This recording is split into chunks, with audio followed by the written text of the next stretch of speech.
The morning air on Kepler 442b was cold and thin. 12-year-old Jiwon pulled his jacket tighter as he walked through the empty streets of New Seoul Colony. The sun was just rising over the rocky hills that surrounded their small settlement. Most people were still sleeping, but Jiwon liked these quiet morning walks. It gave him time to think and explore. Jiwon was not like the other kids in the colony. While they played video games or helped their parents with colony work, he spent his time wandering the outer areas. He collected strange rocks, watched the local bird-like creatures, and dreamed of discovering something amazing. His parents always told him to stay close to home, but Jiwon was curious about everything. Today felt different. Something was pulling him toward the old mining sector on the eastern edge of the colony. The mining operations had stopped 2 years ago when they found nothing valuable in the ground. Now the area was full of abandoned equipment and empty buildings. Most colonists avoided the place because it felt lonely and sad. As Jiwon walked past the rusted mining machines, he heard a strange sound. It was like a mix between a growl and a whimper. The sound was coming from behind a pile of metal pipes near the old control building. Jiwon stopped walking and listened carefully. There it was again. His heart started beating faster. What could be making that sound? The colony had strict rules about dangerous animals. All the local creatures had been studied and most were harmless. But this sound was different from anything he had heard before. Jiwon moved slowly toward the pile of pipes. The sound got louder as he got closer. It was definitely some kind of animal, and it sounded hurt or angry. Maybe both. As he walked around the pipes, Jiwon saw something that made him stop breathing for a moment. Chained to a thick metal post was the strangest creature he had ever seen. It looked like a wolf puppy, but everything about it was wrong in the most amazing way. Instead of 4 legs, it had 6. Its fur was not brown or gray like normal wolves. Instead, it seemed to be made of tiny crystals that changed colors as the light hit them. Sometimes it looked silver, sometimes blue, sometimes purple, but the most shocking thing was its eyes. The creature had 3 eyes arranged in a triangle on its face. 2 eyes were where normal animal eyes should be, and the 3rd eye was in the center of its forehead. All 3 eyes were bright gold, and they stared at Jiwon with intelligence and pain. The creature was small, probably no bigger than a house cat. Its 6 legs were thin, and it looked like it had not eaten in days. There were cuts and scratches all over its crystal fur. The chains that held it were not normal chains either. They were made of some kind of metal that glowed with a soft blue light. The chains were wrapped around the creature's neck and back legs. When the creature saw Jiwon, it made that growling, whimpering sound again. It tried to move away from him, but the chains held it in place. Jiwon could see fear in all 3 of its golden eyes. But there was something else too. The creature looked determined, like it was protecting something important. Jiwon took a small step forward. The creature immediately became more aggressive. It bared its teeth, which were small but very sharp. It made loud growling sounds and tried to make itself look bigger. But Jiwon noticed that the creature was pointing its body toward a specific spot on the ground behind the metal post. Every time it moved, it kept its body between Jiwon and that spot. "Hey there, little guy," Jiwon said in a soft voice. "I'm not going to hurt you." The creature did not understand his words, but it seemed to recognize that his voice was gentle. It stopped growling quite so loudly, but it still watched him with all 3 eyes. Jiwon could see that the creature was breathing heavily. It was exhausted. Jiwon looked more carefully at the chains. They were definitely not human technology. The metal was too smooth and the blue glow was unlike anything the colony used. These chains looked alien. But that was impossible. No alien species had ever been found on Kepler 442b. The planet had been surveyed completely before the colonists arrived. As Jiwon studied the chains, he noticed something else strange. The blue glow seemed to pulse like a heartbeat, and every time it pulsed, the creature seemed to get a little weaker. The chains were not just holding the creature prisoner. They were doing something else. Something bad. Jiwon heard footsteps behind him. He turned around to see Mr. Taiwan, one of the Colony security officers walking toward him with two other men. "Get away from that thing, boy," Mr. Taiwan called out. "That creature is dangerous. We have been trying to get rid of it for 3 weeks." Jiwan looked back at the small, hurt creature. "Dangerous? It's just a baby, and it's hurt. That thing has attacked everyone who has tried to get close to it," said one of the other men. "We tried to kill it, but it won't die. We tried to drive it away, but it won't leave. It just stays here making noise and scaring people. Have you tried to help it?" Jiwan asked. Mr. Taiwan laughed, but it was not a happy laugh. "Help it? Boy, we don't even know what it is. It appeared here 3 weeks ago, and it has been nothing but trouble. Those chains were already on it when we found it. We think someone dumped it here." Jiwan looked at the creature again. It was still watching him, but now it looked more tired than angry. Its crystal fur had lost some of its shine, and its 3 eyes were not as bright as before. "The chains are hurting it," Jiwan said. "Look at how they glow." "They're doing something to it." "The chains are the only thing keeping it from running away and attacking people," Mr. Taiwan said. "Now come on. This area is off limits to children. Your parents are going to be worried." But Jiwan did not want to leave. Something about the creature called to him. Maybe it was the intelligence in its eyes. Maybe it was the way it kept protecting that spot on the ground even though it was hurt and scared. Or maybe it was just that Jiwan had always felt sorry for things that were alone and afraid. "I'll be back," he whispered to the creature as Mr. Taiwan led him away. The creature watched him go. And for just a moment, Jiwan thought he saw something like hope in those 3 golden eyes. Jiwan could not stop thinking about the strange creature. All day long, as he sat in his classes at the colony school, his mind kept going back to those 3 golden eyes. The way the creature had looked at him was different from how animals usually looked at people. There was something smart and sad in those eyes. Something that made Jiwan feel like the creature was trying to tell him something important. When he got home that evening, his family was sitting around the dinner table. His older sister Murray was talking about her job at the Colony Communication Center. His father, Dong-Yun, was reading reports from the mining survey team. His mother, Yunji, was serving rice and vegetables that had been grown in the colony greenhouse. "Mom, Dad," Jiwan said as he sat down, "I found something interesting today." His father looked up from his reports. "What kind of something?" "An animal, but not like the animals we know about. This one is different. It has 6 legs and 3 eyes and fur that changes colors." Murray laughed. "Jiwan, you have such a big imagination. What did you really find?" "I'm not making it up," Jiwan said.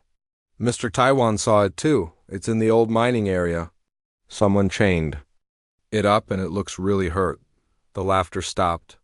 Dong-Yun put down his reports and looked serious. "You went to the mining area?" "Jiwan, that place is dangerous. There could be unstable ground or broken equipment. The creature is real, Dad, and it needs help." Yunji sat down next to her son. "Tell us exactly what you saw." Yuan described everything. The crystal fur, the 3 eyes, the glowing chains, the way the creature seemed to be protecting something. As he talked, he watched his family's faces change. Mireille stopped smiling. Dong-Yun looked worried. But Yunji looked interested. "These chains," his mother said. "You said they glowed blue?" "Yes, and they pulsed like a heartbeat. Every time they pulsed, the creature looked weaker." Dong-Yun and Yunji looked at each other across the table. There was something in their faces that Jiwan did not understand. "Jiwan," his father said slowly, "you need to stay away from that area. If there really is some kind of unknown creature there, it could be dangerous. But Dad, it's hurt. It needs help." "It's not our responsibility," Mireille said. "The security team will handle it. Mr. Taiwan said they tried to kill it," Jiwan said. "They tried to drive it away too, but it won't leave. I think it's protecting something." "Animals protect their territory," Dong-Yun said. "That doesn't mean we should get involved." But Yunji was quiet. She looked at her son with thoughtful eyes. "What do you think it's protecting?" "I don't know. But there's a spot on the ground behind where it's chained. It always keeps its body pointing toward that spot. Even when it's scared or angry, it protects that place. That night, Jiwan lay in bed thinking about the creature. He wondered if it was cold out there in the mining area. He wondered if it was hungry or thirsty. Most of all, he wondered what it was protecting so carefully. The next morning, Jiwan woke up early again. He went to the kitchen and made 2 sandwiches. He put one in his school bag for lunch. The other one he wrapped in a cloth and hid in his jacket pocket. He also filled a small water bottle instead of going straight to school. Jiwan took a different path. He walked to the mining area again. The morning was quiet and cold, just like the day before. When he reached the pile of metal pipes, he could hear the creature making soft, whimpering sounds. Jiwan walked around the pipes slowly. The creature saw him coming and immediately became alert. Its 3 eyes focused on him, and it made a low, growling sound, but the growl was not as strong as yesterday. The creature looked weaker. Its crystal fur was not shining as brightly. "I brought you something," Jiwan said in a soft voice. He sat down on the ground about 10 feet away from the creature. He took out the sandwich and the water bottle. The creature watched him carefully.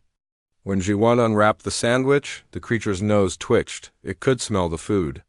Jiwan could see hunger in its eyes, but also fear. Jiwan tore off a small piece of the sandwich and tossed it gently toward the creature. The piece landed about 3 feet away from the metal post. The creature looked at the food, then at Jiwan, then back at the food. It wanted to eat, but it did not trust him. "It's okay," Jiwan said. "I won't hurt you." Very slowly, the creature stretched out its neck as far as the chains would allow. It could just barely reach the piece of sandwich with its tongue. It ate the food quickly, then looked at Jiwan hopefully. Jiwan threw another piece, this time a little closer to the creature.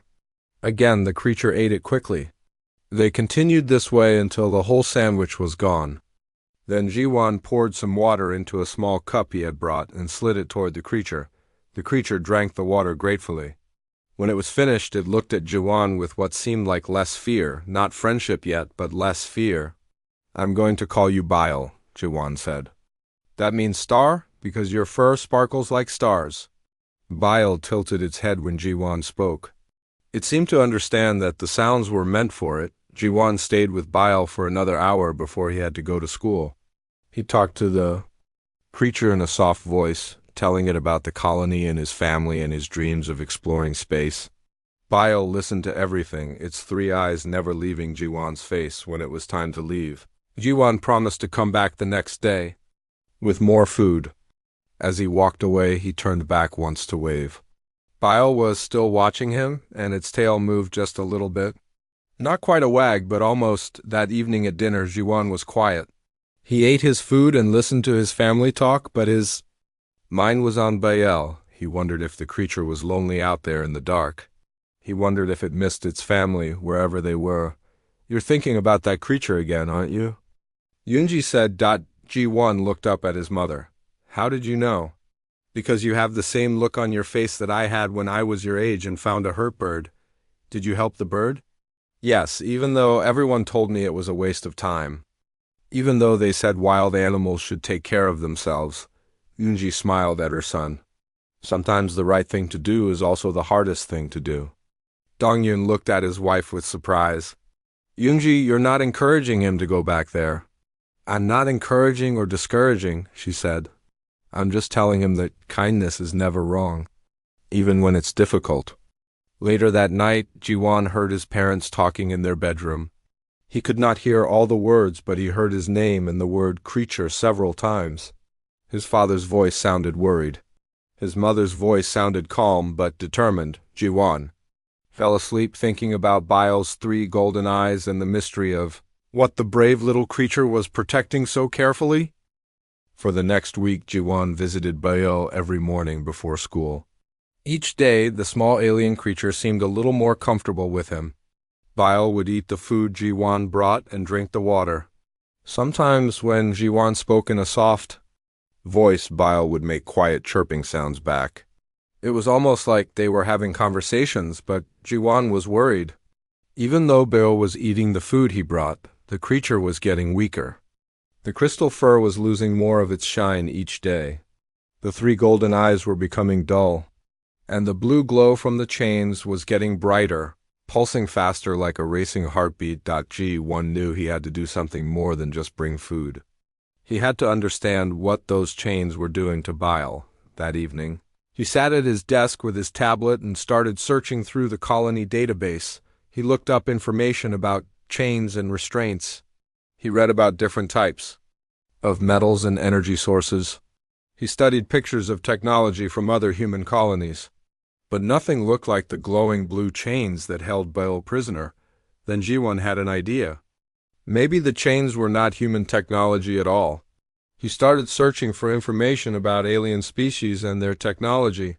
The colony database had some information about the different alien races that humans had met in space. Most of it was basic information for traders and diplomats. G1 read about the peaceful Zentari who built beautiful cities on gas giant moons. He learned about the mysterious voidwalkers who could travel between stars without ships. He studied the warlike Krillians who raided other species for slaves and resources. When he read about the Krillians, something made him stop. The description mentioned that they used special energy chains to control their prisoners. The chains would slowly drain the life force from captured beings, making them weak and unable to escape. Jawan's heart started beating faster. He searched for more information about Krillian slave technology. What he found made him feel sick. The Krillians were known throughout the galaxy as slavers and raiders. They captured members of other species and sold them to the highest bidder. Their energy chains were designed to keep prisoners alive but helpless. But if Bile was wearing Krillian chains, that meant Bile was not from Kepler 442b at all. The creature was from somewhere else entirely. Jiwan kept searching until he found what he was looking for. In a section about rescued slaves, he found a picture that made him gasp out loud. The image showed a creature that looked almost exactly like Baal: 6 legs, 3 eyes, crystal fur that changed colors. The caption said the creature was a young Vorthek from the Andromeda sector. Jiwan read everything he could find about the Vorthek species. They were described as highly intelligent pack hunters who lived in family groups. Vorthek were known for their fierce loyalty to their pack members and their incredible healing abilities. They could survive injuries that would kill most other creatures. But the most important thing G1 learned was that Vorthek would never abandon their young. If a Vorthek child was in danger, the adults would travel across the entire galaxy to find them. They would fight anyone and anything to protect their pack members. Juwan closed his tablet and sat back in his chair. Now he understood why Bale refused to leave the mining area even when hurt and starving. The creature was not just protecting territory. Bile was protecting family. The next morning, Jiwan got to the mining area earlier than usual. He brought food and water for Bile, but he also brought tools. His father's emergency kit had wire cutters and other small tools that might help with the chains. When Bale saw him coming, the creature made happy chirping sounds. Over the past week, those golden eyes had begun to show trust instead of fear. Bile even allowed Jiwan to come closer to the metal post. "I know what you are now," Jiwan said as he sat down near Bile. "You're a Vorthek, and those chains are hurting you on purpose." The Bile tilted its head and made questioning sounds. The creature could not understand Jiwan's words, but it seemed to sense that something was different about today. G1 carefully examined the chains up close for the first time. They were more complex than he had thought. The metal was covered with small symbols that glowed along with the blue light. Where the chains touched Bile's fur, the crystal strands had turned dark and lifeless. "I'm going to try to get these off you," Jawan said. "But I need you to trust me." He reached out slowly with the wire cutters. Bile watched his movements carefully but did not try to bite or pull away. The creature seemed to understand that. Jawan was trying to help, but when the wire cutters touched the chain, there was a bright flash of blue light. Jiwan felt a shock go up his arm and he dropped the tool. The chain was protected by some kind of energy field. Jiwan rubbed his arm and looked at the chains more carefully. There had to be some way to remove them. Slavers would need a way to control their technology. He studied the glowing symbols until he found what looked like a control panel near where the chain attached to the metal post. Very carefully, Jiwan pressed one of the glowing symbols. Nothing happened. He tried another one. The blue glow got brighter and Bale whimpered in pain. Jiwan quickly pressed the symbol again and the glow returned to normal. Sorry, he whispered to Byel. He tried different combinations of symbols. Some did nothing, others made the chains tighter or brighter. Jiwan was starting to feel frustrated when he noticed that one symbol looked different from the others. It was smaller and dimmer, almost hidden among the other controls. Jiwan pressed the small symbol and held his breath. For a moment, nothing happened. Then all the symbols began flashing rapidly. The blue glow started to fade. With a soft click, the chains fell away from Byle's neck and legs. Byle stood up shakily. The creature had been chained for so long that its legs were weak, but its eyes were bright again, and its crystal fur began to regain some of its shine. Byle looked at Jiwan and made soft, grateful sounds. Then Byle did something that surprised Jiwan completely. The creature walked over to the spot of ground it had been protecting all this time, and began to dig frantically with all 6 legs. Dirt and rocks flew everywhere as Bale dug deeper and deeper. After several minutes, Byle stopped digging and looked up at Jiwan. Then it reached down into the hole with its mouth and very carefully pulled something out. It was a small metal container about the size of a shoebox. The container was made of the same strange metal as the chains, but this metal glowed with a soft white light instead of blue. Through a transparent panel on top of the container, Jiwan could see something that made his heart skip a beat. Inside the container was another Vorthek, even smaller than Byle. This one was clearly just a baby, with tiny 6 legs and 3 closed eyes. The infant was not moving, and Jiwan could not tell if it was alive or dead. Now Jiwan understood everything. Byle had not been protecting territory or treasure. The brave little creature had been protecting its baby brother or sister, even while being slowly killed by the slave chains. And now both of them needed help that Jiwan did not know how to give. Jiwan stared at the small container and the tiny Vorthek inside. The baby was so still that he thought it might be dead. But then he saw the faintest movement of its small chest. The infant was alive, but barely.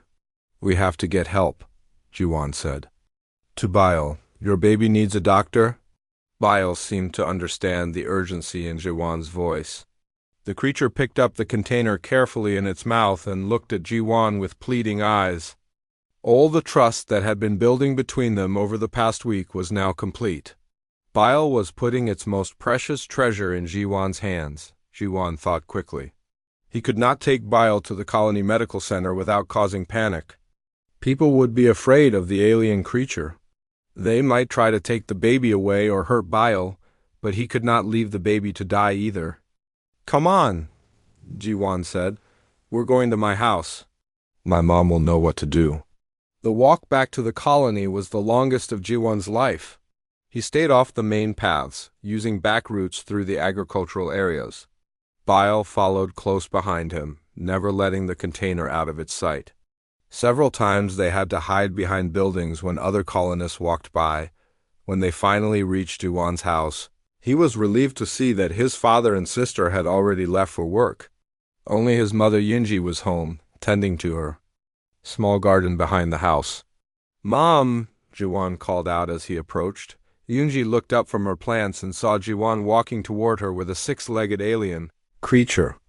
Most people would have screamed or run away, but Yunji had always been different. She stood up slowly and watched them approach with calm, curious eyes. This is Byle, Jiwan said. The creature I told you about.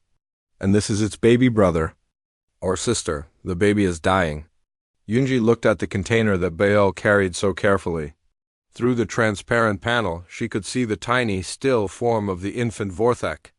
Her face filled with the same compassion she had always shown for hurt animals. Bring them inside, she said without hesitation. But we need to be quiet. The neighbors cannot see them. They went through the back door into the kitchen. Byle set the container down on the table and looked around nervously. Everything was new and strange, but the creature trusted Jiwon enough to stay calm. Yoonji examined the container carefully. "This looks like some kind of medical device," she said. "But I don't know how it works. We need Dr. Hana." Dr. Hana was the colony's chief medical officer. She was a serious woman who followed all the rules exactly. Jiwon was not sure she would help alien creatures. "Will she help them?" Jiwon asked. "I don't know," his mother said honestly. "But we have to try. This baby will die if we do nothing." Yoonji called Dr. Hana and asked her to come to the house immediately. She said there was a medical emergency but did not explain what kind. 20 minutes later, Dr. Hana arrived at their back door with her medical bag. When she saw Bile and the container, Dr. Hana stopped walking. Her face went through several different expressions: surprise, fear, confusion, and finally professional. Curiosity, what exactly is going on here? She asked. Ji-won explained everything. How he found Bile chained in the mining area, how he learned about Krillian slave technology, how Bile had been protecting the baby all along. Dr. Hana listened to the whole story without interrupting. "This is highly irregular," she said when Ji-won finished. "Colony regulations clearly state that we do not treat unknown alien species. We don't know anything about their biology or what might be safe for them. But they will die without help." Yoonji said. Dr. Hana looked at the baby in the container. The infant's breathing was getting weaker. "I cannot authorize this. If something goes wrong, I could lose my medical license. The Colony Council would be furious." Ji-won felt his heart sinking. They had come so far only to be stopped by rules and regulations, but then Baal did something unexpected. The creature walked over to Dr. Hana and sat down in front of her. Baal looked up at the doctor with all three of its golden eyes and made soft, pleading sounds. Then Baal gently touched the container with one paw and looked back at Dr. Hana. Dr. Hana stared at Baal for a long moment. "It knows," she said quietly. "This creature knows its baby is dying and it's asking me to help."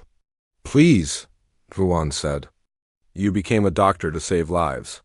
"Doesn't that include all lives?" Dr. Hana was quiet for several minutes. She looked at the baby, then at Baal, then at Ji-won and his mother. Finally, she sighed and opened her medical bag. "I cannot treat them." "Here," she said. "If I'm going to do this, I need proper equipment.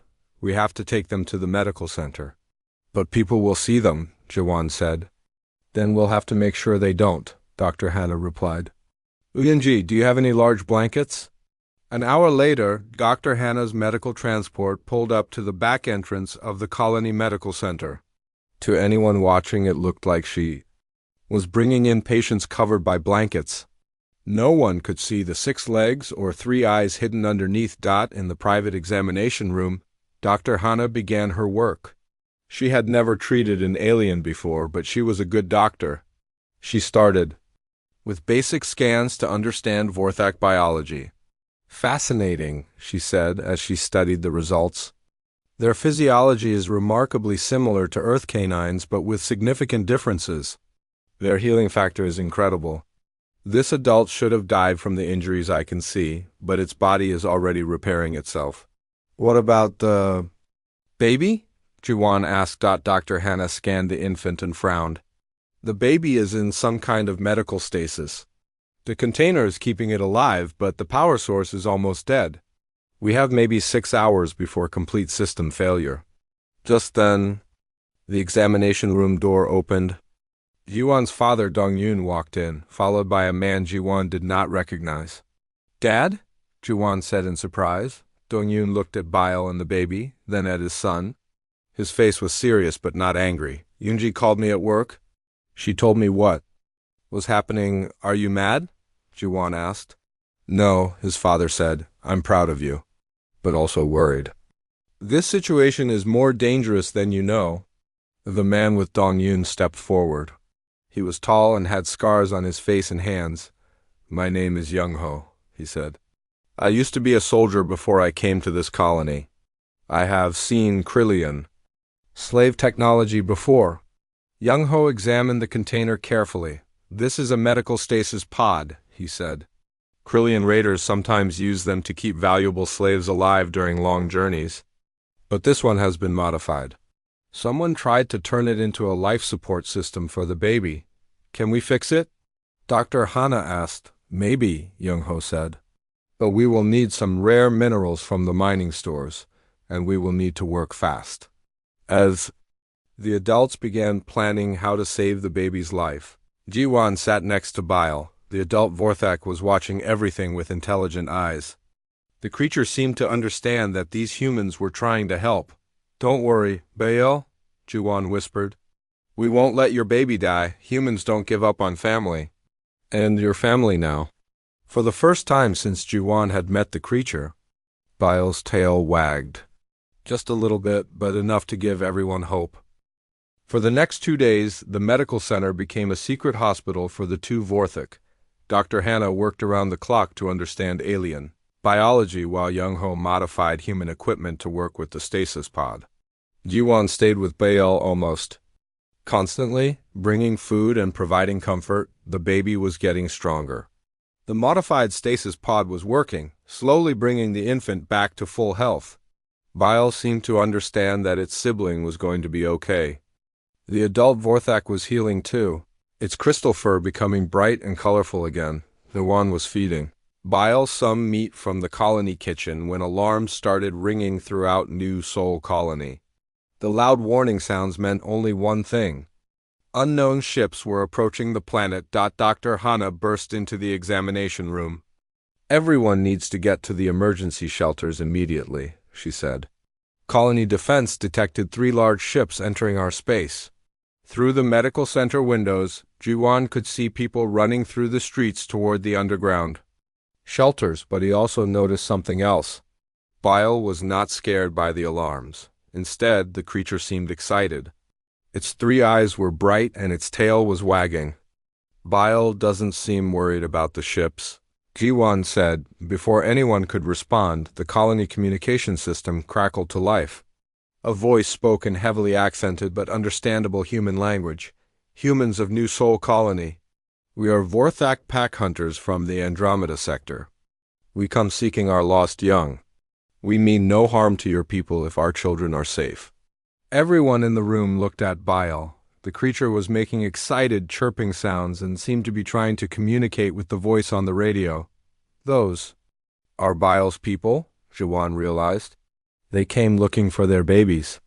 Dong-yoon, who had been helping with the medical work, looked worried. If those are Vorthak ships, they probably have weapons that could destroy our entire colony. We need to let them know their children are safe. Dr. Hana activated the medical center's communication system. This is Dr. Hana of New Seoul Colony Medical Facility. We have 2 young Vorthak in our care. Both are alive and recovering from injuries. There was a long pause before the voice responded. You have our young? Prove this claim? Show us they live? Dr. Hana looked at Jiwon. Can you get Bile to make some sounds into the communicator? Jiwon held the microphone close to Bile. Talk to your family, he said gently. Byel seemed to understand. The creature made a series of complex sounds, chirps, growls, and something like singing. The sounds were beautiful and obviously carried meaning. The response from the ships was immediate. Multiple voices began speaking at once in the Vorthak language. Even though Jiwon could not understand the words, he could hear the joy and relief in those voices. We come down to your surface, the original voice said. Prepare landing area. For 3 ships, we thank you for protecting our lost ones. 20 minutes later, the ground shook as 3 enormous ships landed in the open area outside New Seoul Colony. The ships were unlike anything the colonists had ever seen. They looked organic, like they had been grown rather than built.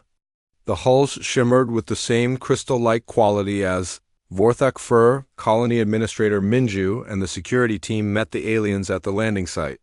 Jiwon watched from the medical center windows as the ships opened and Vorthak adults emerged. They were much larger than Bile, some as big as earth horses.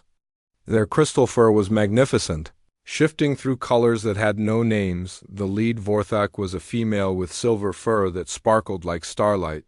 She walked with the confidence of a leader, and the other Vorthak clearly respected her. When she spoke, her voice was the same one they had heard on the radio. "I am Starfinder, pack leader of the Swift Moon clan," she said to Administrator Minju. "Your people sent word that our young are safe. We wish to see them." "Of course," Minju replied. "They are at our medical facility receiving care?" The procession that walked to the medical center was unlike anything in the colony's history. 12. Adult Vorthak moved through the streets, their crystal fur catching the sunlight like living rainbows. Colonists came out of their homes and shelters to watch. Children pointed in amazement. Even the adults stared in wonder when Starfinder entered. The medical center, Bile went wild with excitement. The young Vorthak made joyful sounds and ran to the pack leader. Starfinder nuzzled Bile gently, checking for injuries and signs of mistreatment. "You are well, brave little one," Starfinder said in her own language. Then she looked at the stasis pod containing the baby. Her 3 eyes filled with something that looked like tears. Dr. Hana explained the condition of both young Vorthak. She showed Starfinder the medical scans and described the treatment they had provided. The pack leader listened carefully to every word. "The small one will recover fully?" Starfinder asked. "Yes," Dr. Hana said. "Another day or two and the baby will be ready to leave the stasis pod." Starfinder looked around the room at all the humans who had helped her young. Her gaze settled on Jiwan. "You are the human child who found them," she said. It was not a question. "Yes, ma'am," Jiwan replied, feeling nervous but proud. "Bile has told me of your kindness. How you brought food when it was hungry. How you freed it from the slave chains. How you protected both of our young when you could have walked away." Starfinder approached Jiwan slowly. The pack leader was enormous up close, but her movements were gentle. She lowered her great head until her 3 golden eyes were level with Jiwan's face. "In all our travels across the galaxy," Starfinder said, "we have met many species. Most fear us, some hunt us, others ignore us. But never has another species shown such care for Vorthak young. You risked yourself for creatures you did not know. You showed them the same protection you would show your own family. They needed help." Jiwan said simply, "I couldn't just leave them." Starfinder made a sound that might have been laughter. So simple. So true. "You have the heart of a pack leader, young human." The pack leader stood up and addressed everyone in the room. "We have been hunting the Krillian raiders who stole our young for many months. The trail led us across 3 sectors of space. We expected to find our children dead or broken by the slavers' cruelty." "What happened to the Krillians?" Dongyun asked. "Their ship crashed on this world during a storm," Starfinder replied. "The slavers died, but they had already placed our young in the chains. The devices were set to kill slowly, to make the captives suffer. Our young ones would have died if not for your son's compassion."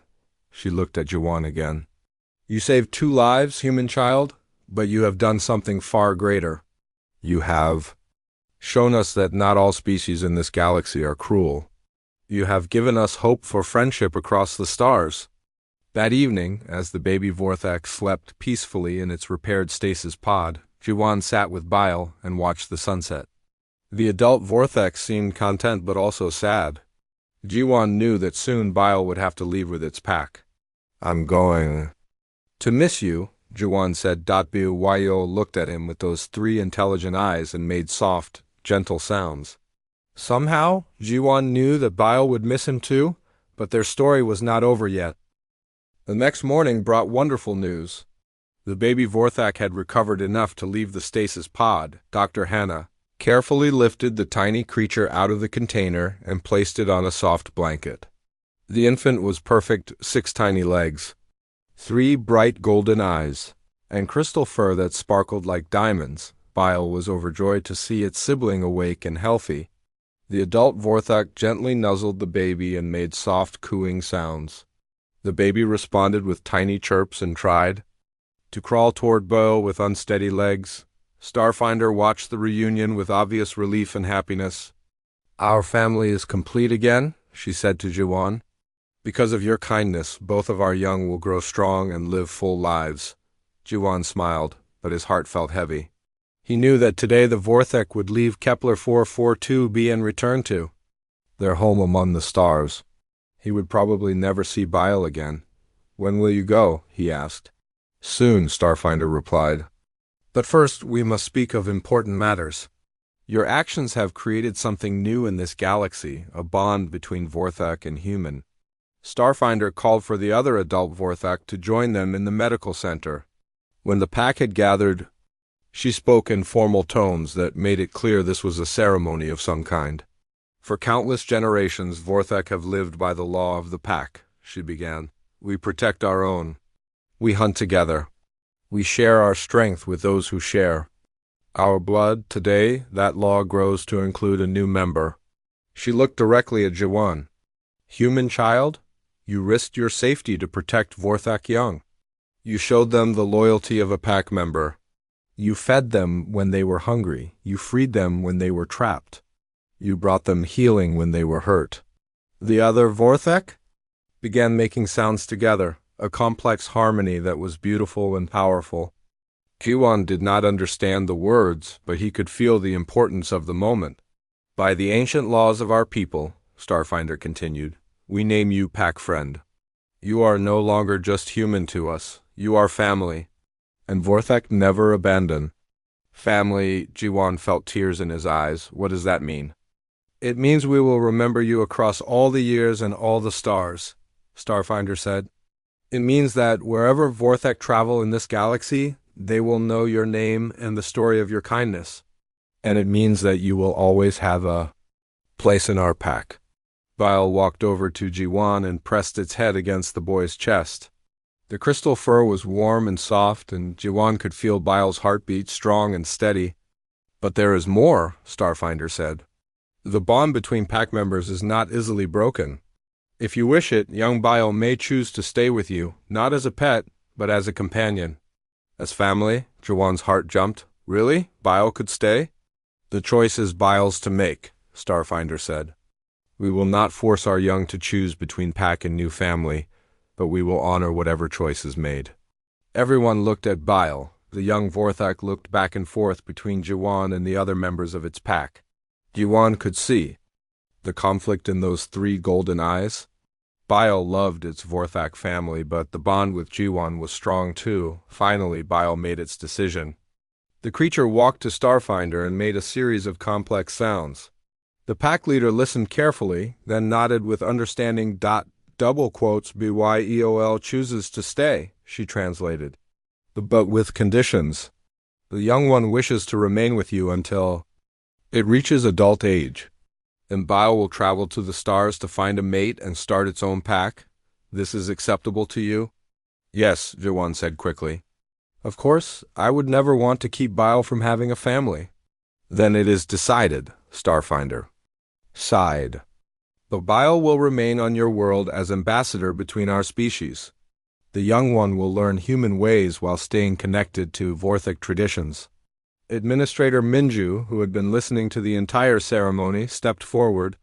This is a historic moment, she said. The first formal alliance between humans and an alien species. Our colony council will need to approve this arrangement, but I believe they will be honored by the opportunity. Starfinder nodded respectfully. We offer more than just friendship. Vorthek possess healing knowledge that could benefit your people. We also know the locations of mineral deposits throughout this sector of space. We would share this knowledge with trusted pack friends. And in return? Minju asked. We ask only for what you have already given, kindness to our young and respect for our ways. Also, we would like to establish a communication relay on your world. This would allow us to stay in contact with Bile and monitor the progress of our alliance. Over the next few hours, the adults worked out the details of the historic agreement. Meanwhile, Jiwan spent time with Bile and the baby Vorthek. The infant had grown stronger and more playful, tumbling around on its 6 legs and chirping at everything it saw.